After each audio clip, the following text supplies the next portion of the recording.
the story came out that members of IPOB, the organization headed by Mazi Nnamdi Kanu, that say they want the Republic of Biafra, which they have a right to, and which everybody who wants their own to should support them to exercise that right that they have. It's the same thing they are doing. They are calling Fulani people from outside of Nigeria to come into Nigeria and take over Nigeria. And here are a people who are originally Nigerians, but are identified by ethnic nationality as Ndigo, who say a section of them, headed by a section, is saying this is what they want. They are not armed. Then you say they are illegal. They go to church. Some of them are practicing Judaism. Some of them are Christians. The story is they went to church. They are holding a church service or meeting or whatever. They were not on the streets.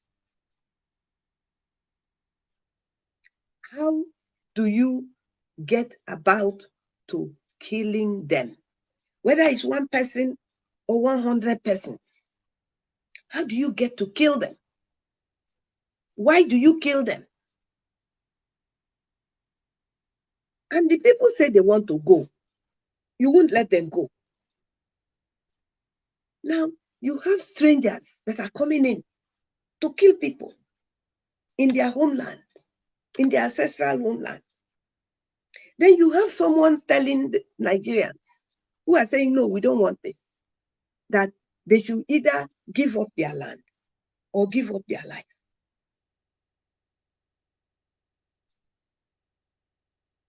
I'm calling on everybody that is living and breathing, that what you are doing by keeping quiet on any issue, whether it concerns you or it doesn't concern you, as long as a human being is being oppressed or killed for either his religion or his land, whether he is in the Middle Belt, Southern Kaduna, anywhere he is, whether he is saying he does not want to be part of a place anymore, and you are not part of those people saying no, you must be part of the people that are saying they have a right to this. The same way I have a right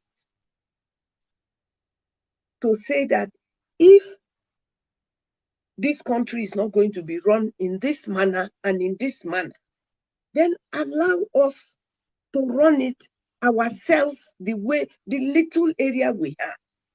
We are states.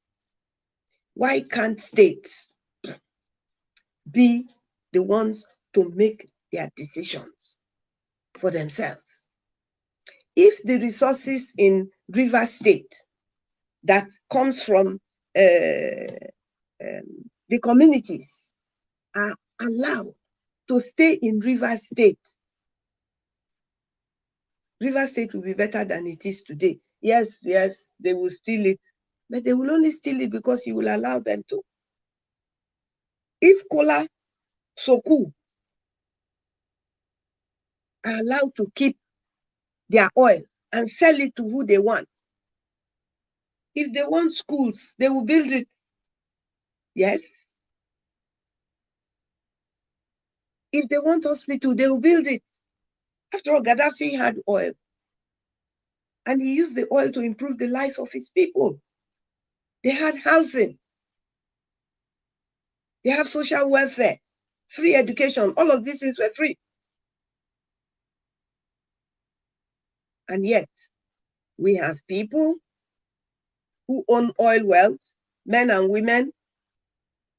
Some of them have never, if not all of them, set foot where their so-called oil well that they took from us with the stroke of a pen is. They've never been there. They don't use it to help our people. They help their people, if at all. I don't know. It's not my business.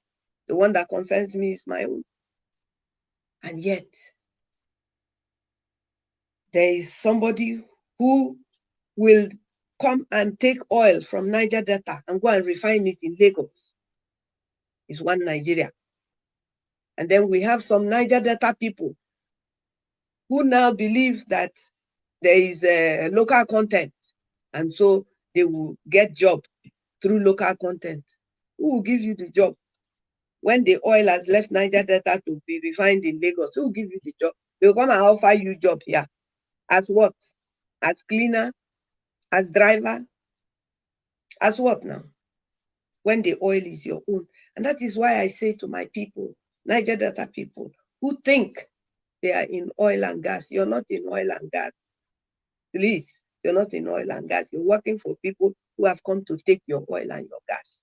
You're not doing oil and gas. Look at the percentage you have.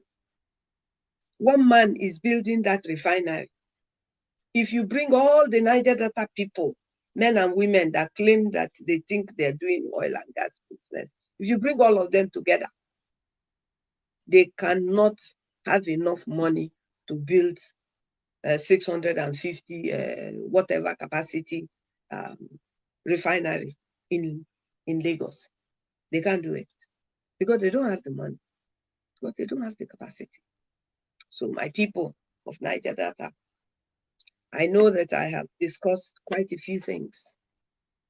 The highlight of what I've discussed today is a situation where Zamfara owns 100% of the gold that they are mining.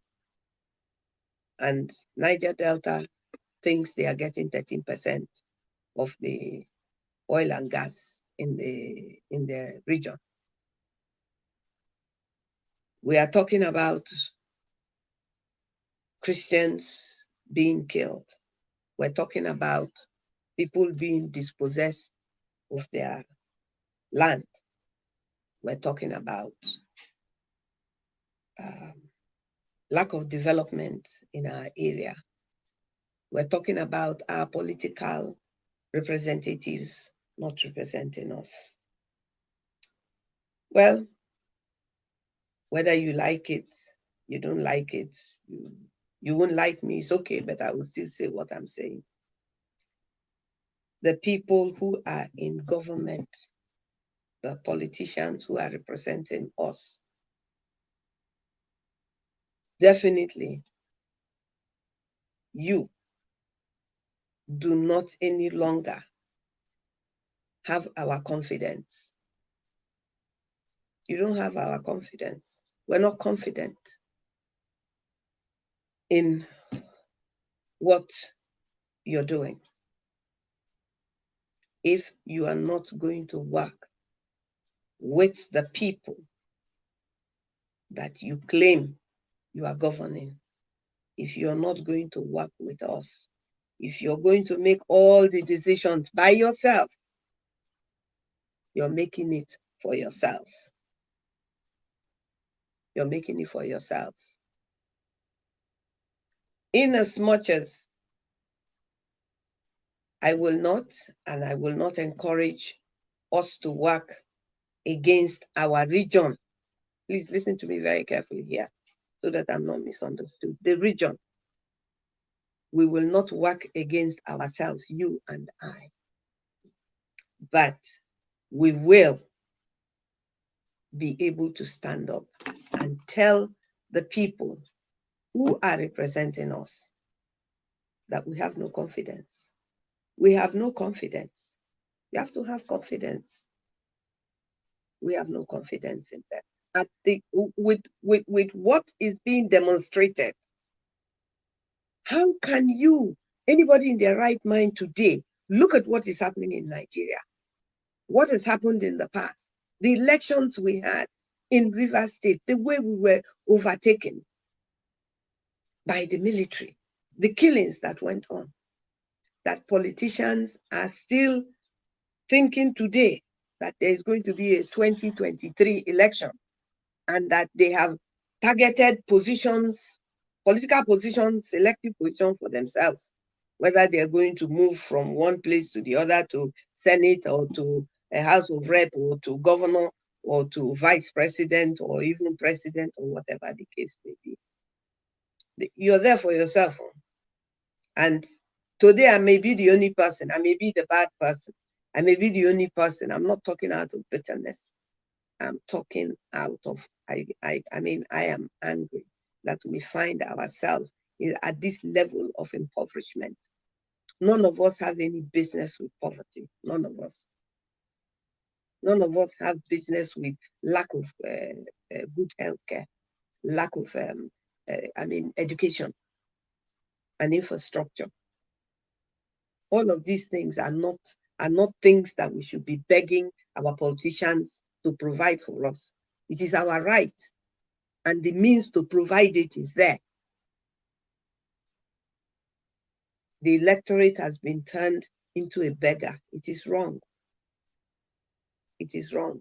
One day, I may be the only person that knows it today, but I'm very sure that not too long from here, the youths and the women of the Niger Delta region will see it, and we will rise. We'll put our red boots on and we will march, and we will make you to do what you have to do. It is either you do or you leave. People of Niger Delta, people of Southern Nigeria have spoken. I will speak again as long as I know that what I'm saying is the truth. I will continue to speak. On that note, I thank you very much for the ones that have stayed and listened. I've seen the messages that you have sent in. But of one thing I am sure, that if we know that we are on the path of truth, at the right time, and it won't be long from now, at the right time, we will rise. And when we rise, the God we serve will be in front of us. He will be behind us. He will be by our side. We will not be enslaved, either by our own people or by strangers. We shall not be enslaved. Thank you very much. My name is Annkio Briggs, and you've